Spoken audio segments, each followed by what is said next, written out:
Just what is backcountry camping? I was discussing camping with a friend who had never camped before. And he asked, what is backcountry camping? Backcountry camping means you are camping in a more primitive campsite than a camping resort as you find along the side of the highway. They rarely have indoor plumbing or electricity. And you should prepare to bring along your own water, as well as a way to purify extra water you need. You will be carrying your supplies in and out with you. What is backcountry hiking? If you're new to camping and hiking, then you might be wondering just what backcountry hiking is specifically. It can get a little confusing, depending on who you ask, because two different definitions are in common use. First of all, the shorter and simpler answer is that backcountry hiking simply means that you're spending a minimum of one night somewhere in the wilderness. This generally means that you move up from just doing day hikes to overnight backpacking. You get further away from the crowds, you spend the night at a designated trail shelter or campsite, and you're not that close to any roads. In the second definition, backcountry camping might also be known as designated camping.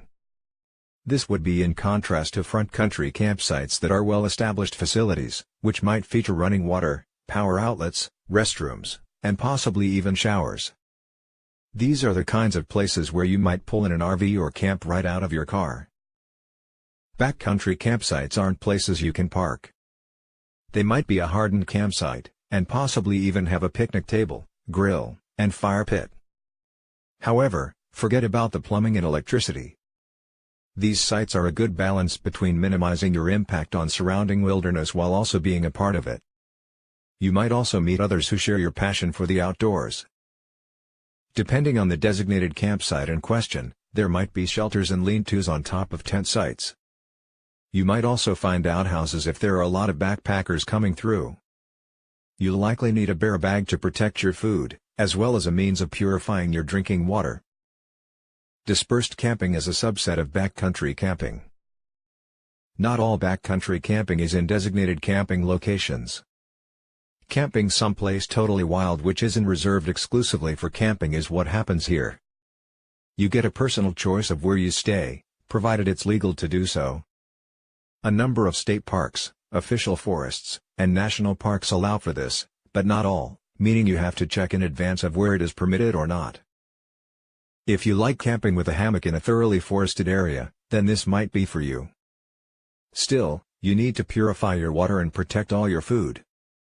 In fact, you need to be totally self-reliant. No one else is likely to be around, which has appealed to some. However, it can also get a little spooky. That and the skill level required don't always make dispersed camping a good backcountry camping option for those new to the activity. A one-night stay around others is your best incremental move to get a taste of something past just day hiking. Planning ahead is everything. You should never wander off into the wilderness without having a plan. This is particularly true when you're a novice. First of all, if you're going to a national park, then consult the National Park Service website to get detailed and thorough information about any backcountry camping that might be available. For parks that require a permit, request one. Schedule your itinerary. A permit and weekend off approved by your boss aren't enough. You need to get a detailed map for the trails you intend to hike. Identify potential campsites, but also look for all water sources. Depending on your fitness and the terrain, you should reasonably be able to cover from 5 up to 10 miles per day. Make sure your phone has a compass, a GPS, and at least one backup battery or charge pack. Don't go alone. As a general rule of thumb, you should never go hiking in a group less than 4. That means that if someone gets injured and can't make it out on their own power, someone can stay with them, while the other 2 hike out to help, or a good phone signal, and still have each other for backup. Don't leave home without saying goodbye. Everyone in your group, whether it's just you or a dozen people, should let someone back home know they're gone. Let someone know where you are going, when you are leaving, and when they should expect to hear from you again. If the worst happens in the wilderness, this one act can mean the difference between life and death, since they'll know when something has gone wrong, when to alert the authorities, and where to tell them to look. What to pack? The day pack you use for a hike that is you home for dinner isn't going to be enough for backcountry camping. You need a lot more, and that starts with food. Snacks are still great, but you need to plan on 3 solid meals a day. Emphasize protein and carbs, since the hiking means you are probably burning more calories than usual. It's your choice whether your foods need cooking or not. A stove does add more weight, but warm meals in the woods are something to savor. Water. Even if you fill your water bottles before you leave, you need to plan on filling them again along the way.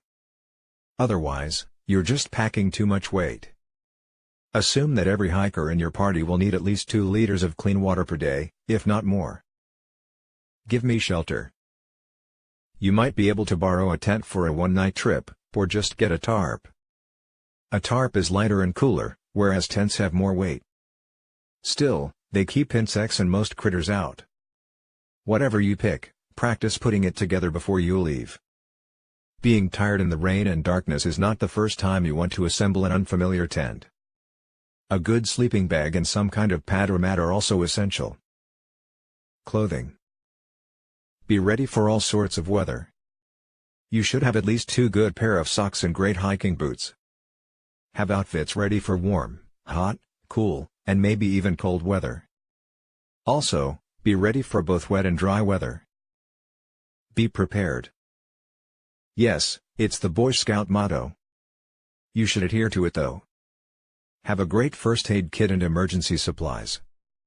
For that matter, take a backcountry course like Outward Bound or at least go through a formal first aid training seminar. You never know what awaits you in the wilderness. Backcountry camping is the type of camping most people visualize in their mind when they think of camping. With a little planning and preparation, anyone can do it. And it's a great way to connect with nature as well as reduce stress from daily life.